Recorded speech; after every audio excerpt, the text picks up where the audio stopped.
Hello everyone. Today we will learn linear equation and two variable exercise 3.1 का question number 5. Question number 5 क्या है? Question number 5, half the perimeter of a rectangular garden whose length is 4 meter more than its width is 36 centimetre. तो ये perimeter दिया हुआ है. Find the dimension of the garden. तो आपको क्या फाइंड करना है? गार्डन का डायमेंशन फाइंड करना है. फॉर एग्जांपल आप सपोज करो यहाँ पे कि यहाँ पे जो है ना आपके पास में एक गार्डन है, रेक्टेंगुलर गार्डन है. तो मैंने एक इसको रेक्टेंगुलर गार्डन मान लिया और मैंने यहाँ पे सपोज करा कि लेट द लेंथ ऑफ, ठीक है, let the length be x. ठीक है, यहाँ मैंने इसकी लेंथ को क्या मान लिया? एक्स मान लिया. और यहीं पर मैंने let the breadth be y, यहाँ मैंने इसकी ब्रेथ को कितना मान लिया? वाई मान लिया. ठीक है, ये अब आपको सबको पता है कि पेरीमीटर ऑफ रेक्टेंगल कितना होता है.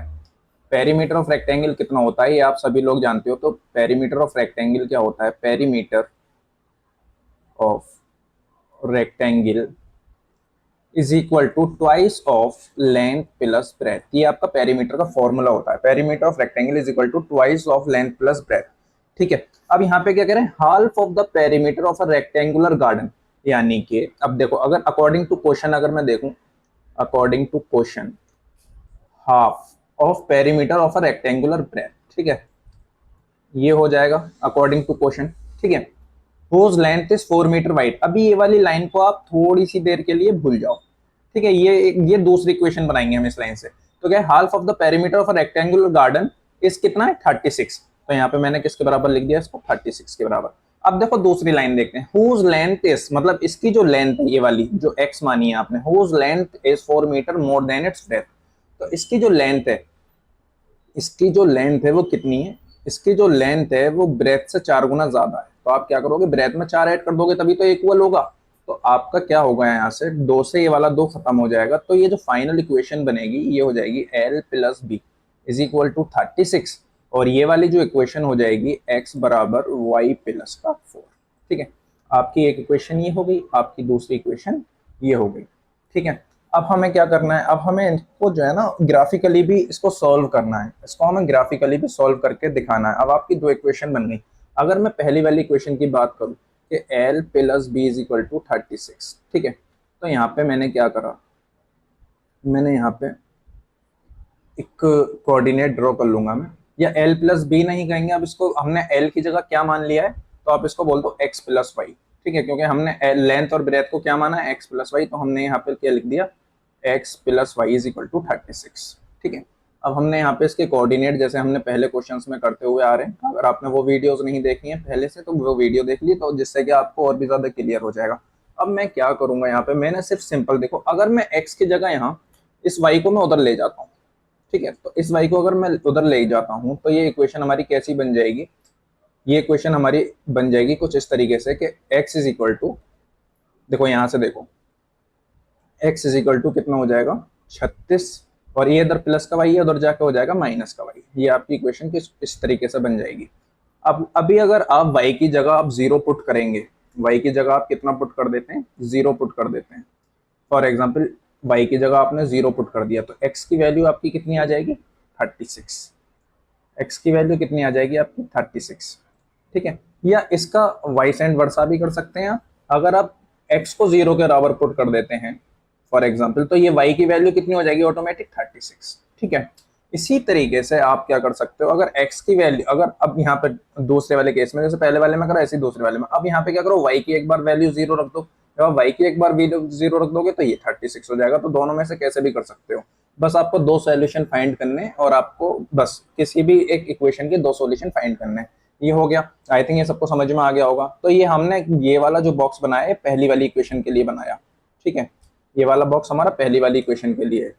अब हम दूसरी वाली इक्वेशन पे चलते हैं. अब दूसरी वाली इक्वेशन क्या है हमारे पास में? x बराबर y प्लस 4. तो हम इसी तरीके से इसका भी बॉक्स बना लेते हैं. x बराबर y प्लस 4. और ये मैंने बॉक्स बना लिया, ये x और ये कितना हो जाएगा? y. अब देखो यहाँ पे अगर मैं y को 0 मानता हूँ, ठीक है, अगर मैंने ये इस y की जगह पे मैंने 0 लगा दिया तो ये x क्या हो जाएगा? पूरा पूरा 4. x किसके बराबर हो जाएगा? 4 के बराबर. ठीक है, अब सपोज करो कि y को मैंने मान लो 8 मान लिया यहाँ से. यहाँ पे अगर y की जगह मैंने 8 लिख दिया यहाँ पे, तो ये कितना हो जाएगा, 8 + 4 कितना हो जाएगा, x की वैल्यू 12 हो जाएगी। तो बस आपको दो सॉल्यूशन चाहिए। आपको कितने सॉल्यूशंस चाहिए, दो सॉल्यूशंस चाहिए। तो एक ये वाले तो ये इस लाइन की हो गई, और ये वाले जो सॉल्यूशन हो गए वो इस लाइन के हो गए। अब हमें इसको करना है ग्राफ पे रिप्रेजेंट, जिससे कि हम निकाल पाए कि x और y के डायमेंशंस क्या होंगे।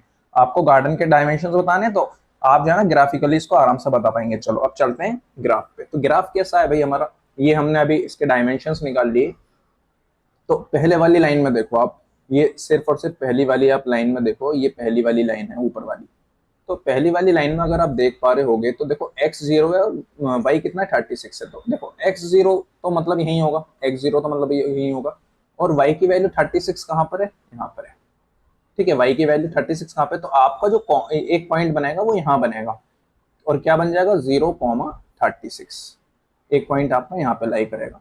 और दूसरा देखो, अब दूसरे वाले में क्या है, y0 है, y0 यहाँ हो जाएगा, और x36 कहाँ होगा, x36 यहाँ हो जाएगा।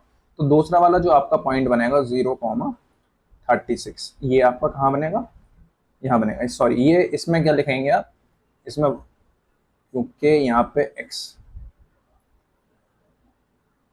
ठीक है, तो यहाँ पे एक एक पॉइंट ये बनेगा, एक पॉइंट ये बनेगा। यहाँ पे x की वैल्यू कितनी है 0, तो ये हो जाएगा 0,36, और यहाँ पे x की वैल्यू कितनी 36, तो ये हो जाएगा 36,0। पहले x कोऑर्डिनेट लिखते हैं, फिर y कोऑर्डिनेट लिखते हैं। अगर मैं इसको line according to line draw करूँ, एक इस पर लाइन ड्रॉ करूँ, तो इस पर एक लाइन कैसे ड्रॉ होगी, इस पर अगर मैं लाइन ड्रॉ करूंगा, तो मैं ये वाली लाइन अगर ड्रॉ करूंगा, तो मैं ये वाली लाइन इस तरीके से कुछ ड्रॉ होगी हमारे पास में, ये बस ये यहाँ पे आके मिल जाएगी। ठीक है, तो ये समझ पा रहे होगे आप यहाँ से, तो ये एक लाइन ड्रॉ हो गई। ठीक है, तो ये 36 पर आ गई। ये जो है हमने x + y के लिए ड्रॉ करी, ये जो लाइन थी, ये वाली लाइन थी हमारी x + y के लिए, x + y = किसके लिए, 36 के लिए। तो ये वाली ड्रॉ लाइन इस वजह से। ठीक है, अब हम चलते हैं दूसरी इक्वेशन पे। दूसरी इक्वेशन हमारे पास में क्या दी हुई है, x अगर 4 है, मान लो x अगर 4 है, y 0 है, तो इसका कोऑर्डिनेट कहाँ बनेगा, यहाँ बनेगा एक बार, क्योंकि x यहाँ पे 4 है और y कितना है 0 है, तो ये हो जाएगा x,4।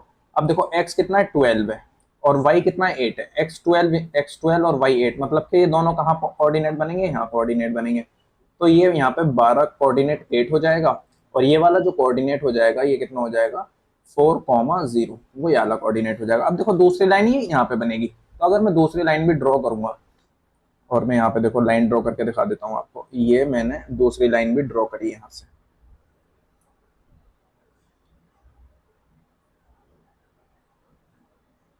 ठीक है, ये आपकी दूसरी लाइन ड्रॉ हो गई। थोड़ा सा इसमें, हाँ चलो, देखो अभी भी थोड़ा सा हल्का फुल्का सा डिफरेंस आया है यहाँ पे, लेकिन कोई नहीं, आपको समझाने के लिए मैं यहाँ पे बता देता हूँ।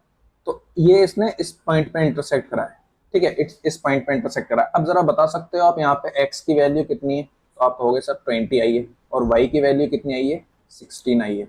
तो ये जो जहाँ पे भी ये इंटरसेक्ट कर रहे हैं, ये जो जहाँ पे भी इंटरसेक्ट पॉइंट है, यही आपकी क्या हो जाएगी इस डायमेंशन की, यानी कि उस रेक्टेंगल की लेंथ और ब्रेथ हो जाएगी। अगर मैं यहाँ पे रेक्टेंगल देखूं, तो यही क्या हो जाएगी, आपने x किसको माना था, लेंथ को, तो ये हो जाएगी 20, और ये कितनी हो जाएगी 16। तो आपकी यही आंसर हो जाएगा जहाँ पे भी ये ग्राफ एक दूसरे को कट कर रहे होंगे। मीन्स लेंथ कितनी हो जाएगी 20 सेंटीमीटर अगर ये सेंटीमीटर में, और ब्रेथ कितनी हो जाएगी 16 सेंटीमीटर अगर ये सेंटीमीटर में। आई होप सबको समझ में आ गया होगा ये अच्छे से। ठीक है, अगर वीडियो आपको अच्छी लगी हो तो भाई लाइक कर दो, चैनल को आप अपने सब्सक्राइब कर लो। ठीक है, और if you have any doubt, write them in a comment box. Thank you for watching.